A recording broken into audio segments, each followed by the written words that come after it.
Hello मेरे प्यारे बच्चों, स्वागत है आप सभी लोगों का आज का एक पुनः और अति इम्पोर्टेंट टॉपिक में। और अति इम्पोर्टेंट टॉपिक होने के साथ साथ यह हमारा रासायनिक बल गतिकी का अंतिम टॉपिक है और अंतिम टॉपिक के साथ साथ इस अध्याय का अंतिम लेक्चर।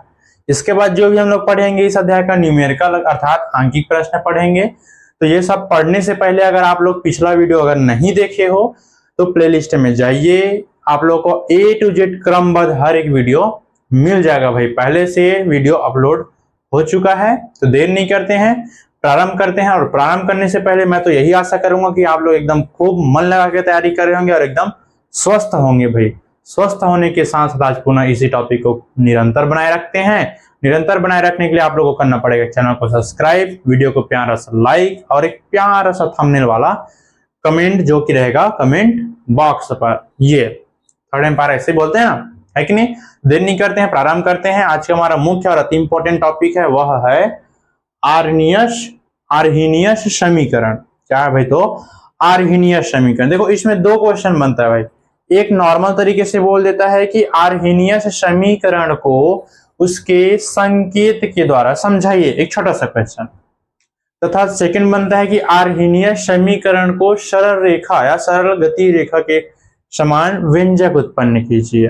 गणितीय रूप में एक सरल रेखा के रूप में व्यंजक उत्पन्न कीजिए। तो देखो पहला हमारा क्वेश्चन क्या बनता है इसमें कि आर्हीनियस समीकरण को सांकेतिक भाषा के रूप में उसका समीकरण व्यक्त कीजिए। सांकेतिक भाषा कहने मतलब कि इसमें जो भी इसका समीकरण है उसमें किन किन शब्द को क्या क्या बोलते हैं। यहाँ पर जो लिखा है ना, कुछ के लिखा है, ए लिखा है, E/R T लिखा है, इसको क्या बोलते हैं, इसको बस दर्शाना होता है। तो बस जैसे कि अगर हम आर्हीनियस समीकरण किसे कहते हैं लास्ट टाइम अभी बताऊंगा ना, पहले इसका देख लो। जहां यहां पर क्या है भाई, कौन किसको क्या बोला गया है, जो के बराबर है और यहाँ पर ए बराबर लेंगे, ई का वैल्यू ज्यादा इज्जत नहीं होता है, और ये ई ए बराबर लेंगे और आर और ये टी। पहले इन सब का किसको क्या बोलते हैं ये पहले लिख लेते हैं, फिर बताऊंगा कि आर्हीनियस समीकरण एक्चुअली में है क्या। देखो भाई के बराबर आप लोगों को पता है यह क्या है, वेग स्थिरांक है, पढ़ते आ रहे हो शुरू से, ठीक। अब जब ये वेग स्थिरांक है तो ए क्या है, तो आर्हीनियस स्थिरांक है, आर्हीनियस स्थिरांक।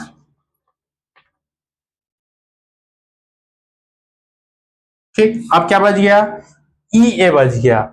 तो यह है हमारा सक्रियण ऊर्जा। अगर आप लोग को याद होगा तो पिछला वीडियो में पढ़े हो, यह हमारा क्या है, सक्रियण ऊर्जा है भाई। सक्रिय ऊर्जा का परिभाषा पिछला वीडियो पढ़े होंगे।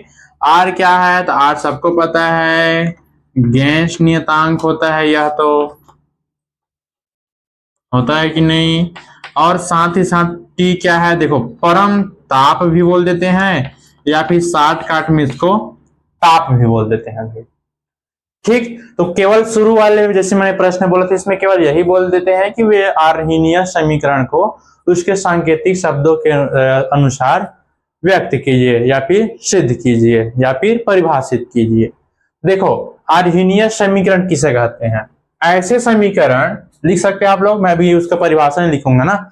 ऐसे समीकरण जो वेग स्थिरांक, आर्हीनियस स्थिरांक, सक्रियण ऊर्जा, गैस नियतांक तथा परम ताप के मध्य संबंध बताता है उसे ही बोला गया है आर्हीनियस समीकरण। क्या बोला गया है, वे समीकरण जो लिख सकते हो भी आप लोग, है कि नहीं, वे समीकरण जो वेग स्थिरांक, आर्हीनियस, देखो यहां पर श लिखना भूल गया ना, ये श समझ जाना, आर्हीनियस स्थिरांक, सक्रियण ऊर्जा, गैस नियतांक तथा परम ताप या फिर ताप में जो संबंध बताता है उसे आर्हीनियस समीकरण कहते हैं। उसके बाद फिर इसको ऊपर में लिखना, उसके बाद फिर ये सबको लिख देना भाई, है कि नहीं। परिभाषा सर्वप्रथम ये सबका परिभाषा शुरू ऊपर में लिखोगे, उसके बाद फिर इसको लिखोगे, फिर नीचे में लिखोगे जहां करके ये सब। उसके बाद जो मैंने पहला प्रश्न बोला वो हो गया कंप्लीट, सांकेतिक शब्दों के द्वारा समझाइए, कंप्लीट।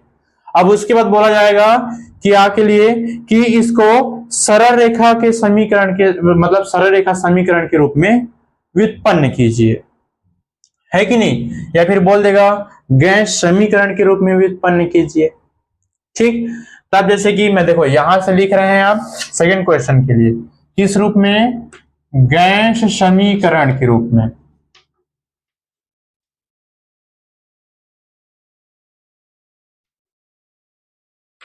के रूप में व्यक्त कीजिए बोल देगा, कैसे करोगे भाई, शुरू यहीं से स्टार्ट करना के चौक या ठीक, क्या लिखोगे के बराबर क्या होता है भाई यहाँ पर a इंटू ई की घात है ना, ये e अपान आर टी है ये भाई। ठीक, मान लेते हैं समीकरण नंबर फर्स्ट, ये चौक को यहां रख देते हैं। ठीक, उसके बाद देखो यहीं से हमारा चालू हो जाता है गैस समीकरण के रूप में सिद्ध करना या फिर व्यंजक उत्पन्न करना। देखो भाई क्या लिखेंगे, सर्वप्रथम यहां पर करेंगे, यदि नहीं लिखेंगे ना, दोनों पक्षों में log e लगाने पर, दोनों पक्षों में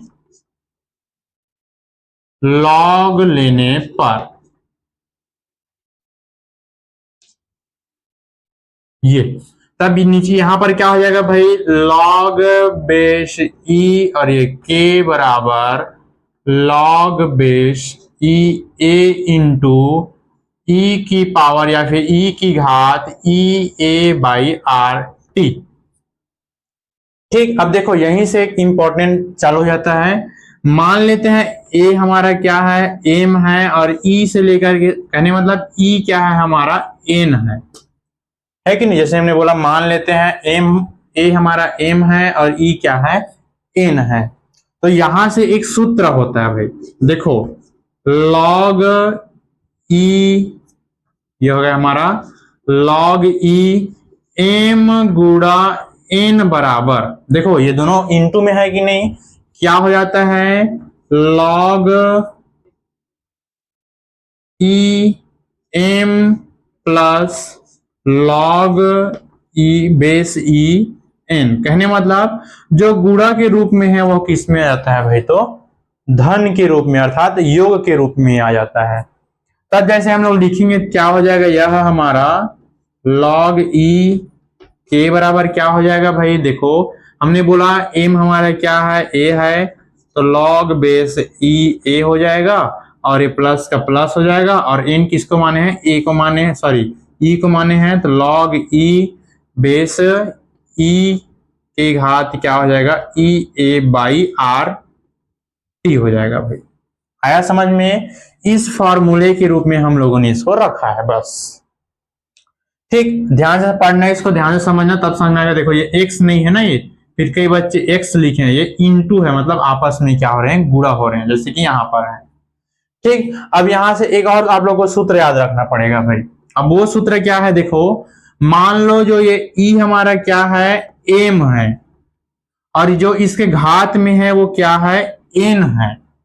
अब घात में क्या है, माइनस ई ए अपान आर टी, माइनस दिखाई नहीं दे रहा होगा, देखिए समझ सकते हैं आप लोग, ये उसका माइनस है। तो देखो मैंने क्या बोला, log ई तो रहेगा ही रहेगा, जो बड़ा ई यहाँ ऊपर में जो ई दिखाई दे रहा है ना, उसको मान लो m, और उससे जो घात में है उसको मान लो n, इतना मान सकते हैं।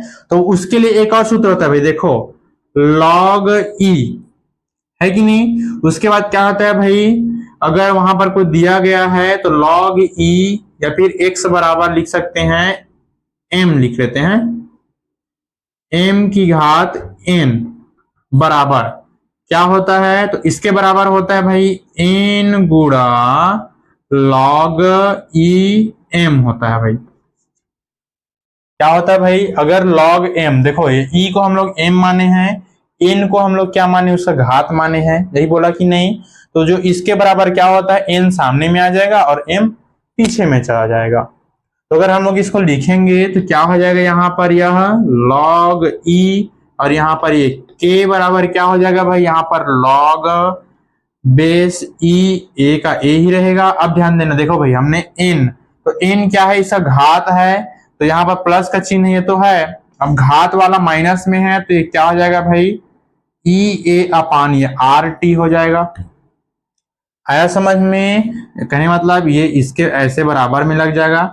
फिर क्या हो जाएगा भाई, ये इंटू हो जाएगा, ये इंटू, उसके बाद फिर यहाँ पर क्या आ जाता है, log बेस ई, और m क्या है, तो हमारा ये e है भाई।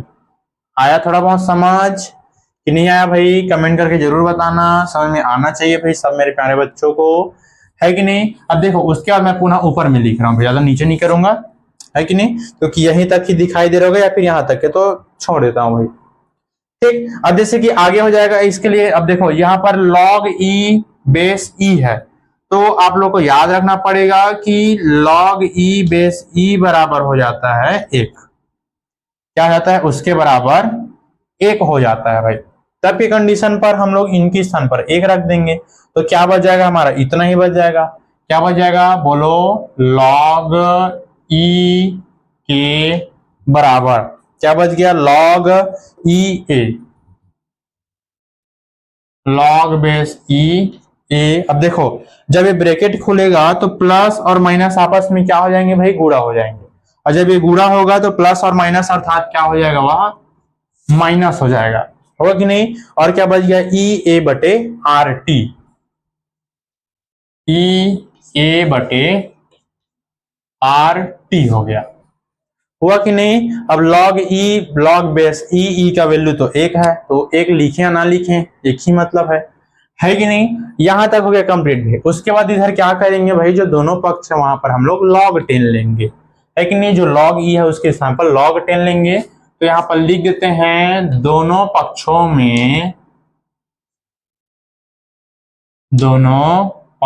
में log 10 लेने पर, अब देखो log 10 लेंगे तो यहां पर उसका वैल्यू फिर चेंज हो जाएगा भाई। प्रथम कोटि अभिक्रिया में हम लोग देख रहे थे भाई, है कि नहीं। देखो log e के स्थान पर क्या हो जाएगा, यहाँ पर ये log 10 हो जाएगा, और ये हो जाएगा हमारा k बराबर क्या हो जाएगा, log 10, और ये हो जाता है हमारा a माइनस, है कि नहीं। यहां पर हम लोग को याद रखना पड़ेगा एक इंपॉर्टेंट, कि ई ए आर टी यहां पर अगर log 10 आता है तो उसका वैल्यू हो जाता है भाई 2.301, है कि नहीं। तब भी कंडीशन पर देखो कुछ हटेगा नहीं ना, ये ई ए हो जाएगा और नीचे में जाएगा 2.301 और ये आर टी, क्योंकि log 10 का ये वैल्यू है भाई, किसका वैल्यू है, तो log 10 बराबर ये क्या है, तो 2.301, तो डायरेक्ट उसको लिख देते हैं, है कि नहीं। फिर क्या हो जाएगा भाई, यहां पर आगे करेंगे तो अगर हम देखो, मैं इसको मिटा रहा हूं ना, log 10 बराबर इतना उसका वैल्यू होता है, डायरेक्ट वहां पर मैं रख दिया, ठीक।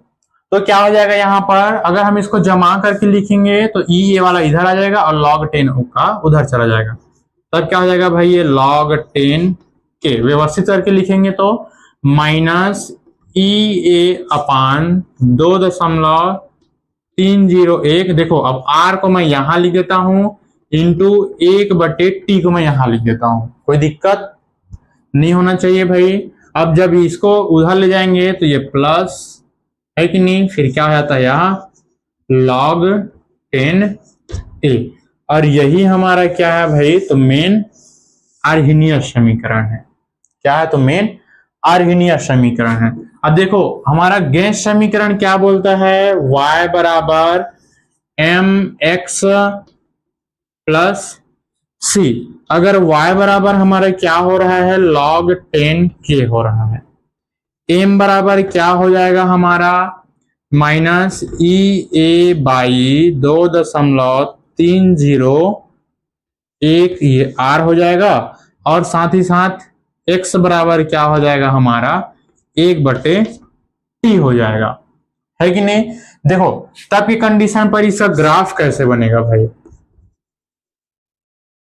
ग्राफी निरूपण क्या हो जाएगा इसका, हम सबको पता है, जैसे कि इस प्रकार से कोई ग्राफ होता है, और इधर को हम लोग लेते हैं x पक्ष, इधर को लेते हैं y पक्ष। तो जैसे कि हमने बोला y पक्ष में क्या लेंगे, तो y पक्ष में लेंगे log 10 के, और x पक्ष में हम लोगों ने क्या लिया है, तो 1/t लिया है भाई, ऐसे, है कि नहीं। तब इसका ग्राफ कुछ इस प्रकार से आप लोग बना देना। उसके बाद फिर यहां पर क्या हो जाएगा भाई, m बराबर क्या हो जाएगा, ई ए माइनस ई ए 2.301 और ये आर टी, तो इस प्रकार से इसका ग्राफी निरूपण भी हो गया, साथ ही साथ इसका इस प्रकार से आर्हीनियस समीकरण भी आ गया, है कि नहीं। और सी एक प्रकार से आंकिक खंडन में चला जाता है, अर्थात log 10 ए हो जाता है भाई, है कि नहीं। तो ये था हमारा आज का आर्हेनियस समीकरण, जो कि पेपर में पूछा जाता है। ये वाला भी अलग पूछा जाता है कभी कभी, और ये अलग पूछ देते हैं। अगर इधर का आ जाता है तो कुछ लंबा नंबर अर्थात ज्यादा नंबर में आता है, और अगर इतना आएगा तो मैक्सिमम 2 नंबर में। क्यों? क्योंकि इसमें केवल हमको परिभाषा बताना होता है, और परिभाषा बता दिया हूं। एक बार पुनः सुन लो भाई। आर्हेनियस समीकरण वे समीकरण होता है जो वेग स्थिरांक, आर्हेनियस स्थिरांक, सक्रिय ऊर्जा गैस नियतांक तथा परम ताप के मध्य क्या बतलाता है, तो संबंध बतलाता है। ठीक, फिर उसके बाद फिर इसको लिखना, फिर इसको लिख देना। उसके बाद अगर बोल दिया गया है कि गैस समीकरण के रूप में या फिर सरल रेखा के रूप में व्यंजक उत्पन्न कीजिए, सरल रेखा के रूप में आर्हेनियस समीकरण का व्यंजक उत्पन्न कीजिए ऐसे करके, तब फिर यहाँ पर क्या लिखना है भाई, इस प्रकार से इसको लिखना है। ठीक, ये हो जाता है भाई हमारा आर्हेनियस समीकरण। स्क्रीनशॉट आप लोग ले सकते हो भाई, 1 2 3। Very good. तो इस प्रकार से यह टॉपिक और साथ ही साथ हमारा यह चौथा, सॉरी कहने मतलब रासायनिक बल गतिकी अध्याय कंप्लीट हुआ। चौथा इसलिए बोल रहा था क्योंकि सीधी छत्तीसगढ़ में करना है, मतलब छत्तीसगढ़ बोर्ड में यह हमारा चौथा यूनिट है। एमपी बिहार या फिर दूसरे बोर्ड में होता है तो तीसरा यूनिट है भाई, इसलिए चौथा बोल दिया, है कि नहीं। तो समझ जाना, टॉपिक वही है, नामकरण वही है, साथ ही साथ पुस्तक वगैरह हल्का फुल्का डिफरेंट हालांकि होता है, लेकिन नियम वही रहेगा। आर्हेनियस समीकरण जो वैज्ञानिक थे वो वही रहेंगे, है कि नहीं भाई। तो मैं मेरे प्यारे बच्चों, दोस्तों और साथियों से यही आशा करूंगा कि यह प्यारा सा छोटा सा वीडियो आप लोग को जरूर समझ में आया ही होगा भाई। अगर समझ में आया है तो एक प्यारा सा थंबनेल वाला कमेंट, और साथ ही साथ एक प्यारा सा अपने प्यारे दोस्तों को शेयर, और साथ ही साथ अगर नए हो मेरे प्यारे बच्चों, मेरे प्यारे दोस्तों, मेरे साथियों, तो चैनल को सब्सक्राइब जरूर कर देना, क्योंकि आप ही लोगों के सपोर्ट के चलते ही थोड़ी मात्रा में सब्सक्राइबर हुआ है। तो मैं यही आशा करूंगा कि आप लोग सब्सक्राइब जरूर करके जाओगे। और अगर साथ ही साथ अगर पूर्ण तरीके से वीडियो चाहिए, प्लेलिस्ट में अपलोड है, जाइए अच्छे तरीके से देखिए, इधर उधर भटकने की आवश्यकता है ही नहीं भाई। तो मिलते हैं फिर आप लोगों के लिए इसी अध्याय का कुछ न्यूमेरिकल्स लेकर के, जो कि बहुत इंपॉर्टेंट है, पेपर में पूछा जाता है। तब तक के लिए अच्छे तरीके से मन लगा के तैयारी कीजिए, अच्छे खूब पढ़ रही है। तब तक के लिए ऑल द बेस्ट।